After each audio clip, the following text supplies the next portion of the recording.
Joining us, our good friend Nigel Farage, former leader of the movement that led the Brexit movement for Great Britain, joining us today. And by the way, I think you were responsible in part in suggesting that that Winston Churchill's bust be put back in the White House where it now is, and back in the Oval Office. Well, that's right. I met Donald Trump on the Saturday after the election, and I sort of rather cheekily, because he was talking about the relationship with the By the UK. way, we in the USA, we don't say cheekily very often. I kind of love it, though. It's pretty cool.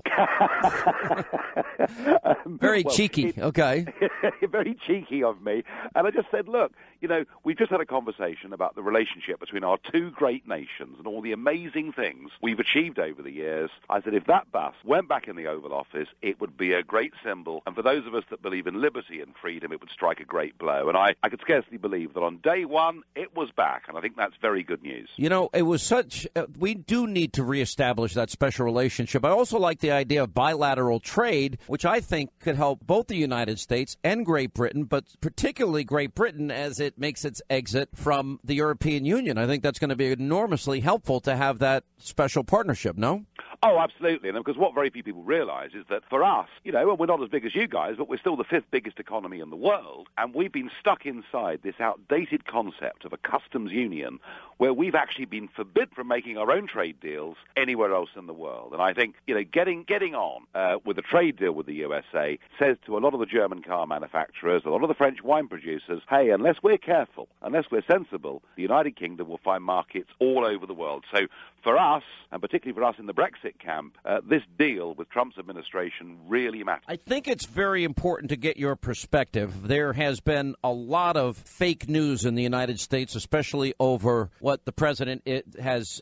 For example, all weekend long it's been reported this is a Muslim ban when he talk about 7 countries that we're going to have extreme vetting for. It's not a Muslim ban. Otherwise, I assume we would have included Saudi Arabia and Turkey and Egypt and other countries. The order that the president passed, it was based on security reviews that were conducted by President Obama, for crying out loud, which is a point that has been missed on the media. The moratorium is temporary, largely so. Obama banned immigration from Iraq. Carter banned it from Iran. This is hardly a new precedent for the United States. And Trump's refugee caps are comparable to Obama's pre-2016 practices, and the executive order is legal. Now, my question to you is, I have at length discussed on this program the refugee problem, particularly in Europe, Great Britain, France, Germany, and all throughout the rest of Europe. How bad has it been for Europe? Well, let's be honest. I mean, if I was given a choice and I wanted to be as safe as possible between living in Trump's America or Merkel's Germany, do you know which one I'd choose?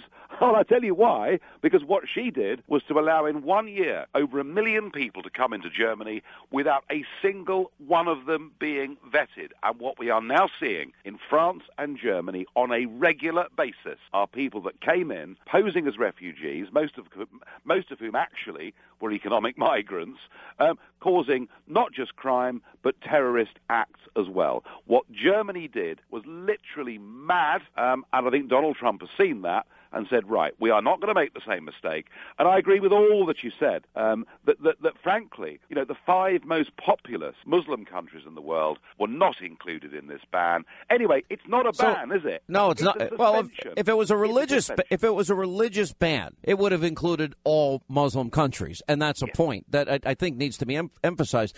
I want to ask you this, because this is very important. But to the extent that Brexit was a result of the migrant immigration issues impacting Europe, because once you're in the European Union, you can travel from country to country. You can get health benefits from country to country. Is that correct? Oh, absolutely. And I think, what we saw in Brexit was, number one, just sheer weight of numbers, that, the British passport was now effectively open to 500 million people. And secondly, what people saw were increasing terror attacks, increasing crime problems, an increasingly bad policy from Merkel. And whilst those people weren't allowed to come directly to Britain, everyone knew that in 4 or 5 years' time, if they had German passports or French passports, they would be able to. So, actually, if I'm being honest with you, I don't think Brexit would have happened if Mrs. Merkel hadn't made that terrible mistake. What is it? Because if you read some of these papers in Europe, and including Great Britain, and you have some fine papers there, like the Daily Mail and some others, but I find a lot of hostility towards President Trump.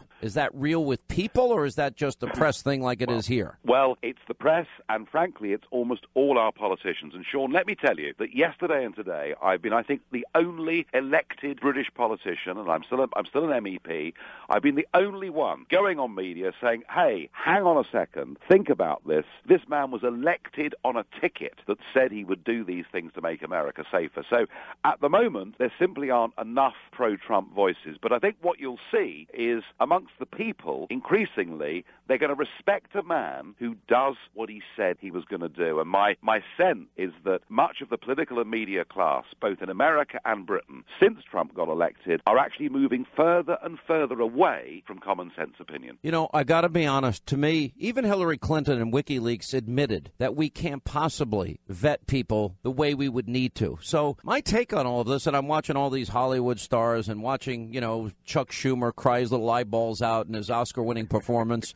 And, you know, I'm watching all of this. And the thing is, all of these people that are most vocal, they tend to be wealthy. They tend to have armed security guards themselves. They tend to protect themselves in a bubble. A lot of these people are flying around in their own private jets. And meanwhile, they're just willing to gamble with our lives. Now, as Reince Priebus said, we won't apologize for keeping America safe. And unless we can vet where somebody comes from and ascertain whether or not they want to blow up an American city, they want to advance a caliphate, they want to scream Allahu Akbar while they're killing innocent men, women, and children, I don't think it's worth the risk. And I think America has every right to protect its own citizens first. And the same with Great Britain. I was recently in London, and I went through a lot of scrutiny to get through, you know, the airport security in London. I was asked a lot of questions. Why am I there? I'm like, you know, we're living in a world of threat, we're living in a world of risk, and we have to accept, actually, both of us have to accept that we already have people inside our countries who've been activated and done bad things. We do not need to add to that problem at all.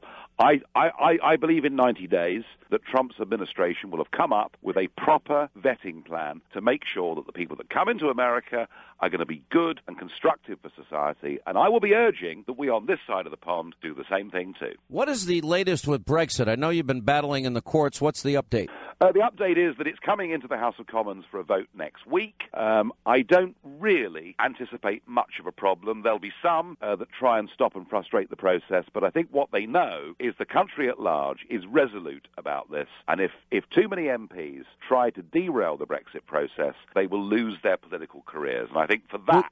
Would you ever yourself try to be the Donald Trump of Great Britain and run to be the Prime Minister, or would you ever want that position? Well, you know, never say never. I mean, all I would say to you is this, that if Brexit did not happen, if by 2019, 2020, we'd been let down and the people had not got what they asked for, well, in those circumstances, I may well give it a go.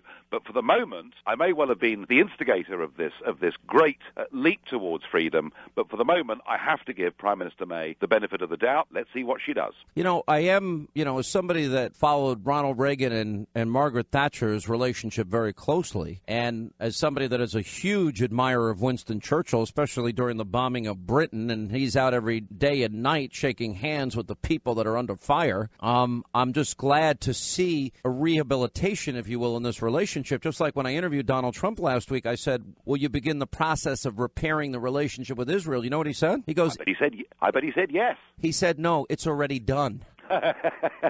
Well, Trump is a man of action, and as you said in the introduction to this interview, he's got the strength of an ox. He really does. He's got a work. I mean, everyone calls me a workaholic, but goodness me, Trump is a phenomenon. And what I love is that in democratic terms, he's doing what he promised. Hooray! Isn't that a refreshing thing to see for once? Literally, I have a list. I went on Friday on TV, and on the day before Election Day here in the U.S., I gave an 18-minute television monologue, and I pointed out what the things he would do. And I was airing that on Friday, and in 1 week, he'd accomplished at least 9 of the items. It's amazing. No, way to go. It's fantastic stuff, and I think you'll find whatever... I think I want Nigel Farage for Prime Minister of Great Britain. That's what I'm pushing. Well, let's wait and see, Sean. You never know. You never know what could happen. You have to. If that happens, you better make me an honorary citizen. I'll find a special role for you somewhere, Sean. Don't you worry. All right. All right, Nigel. Good to talk to you, my friend. Thanks ever so much.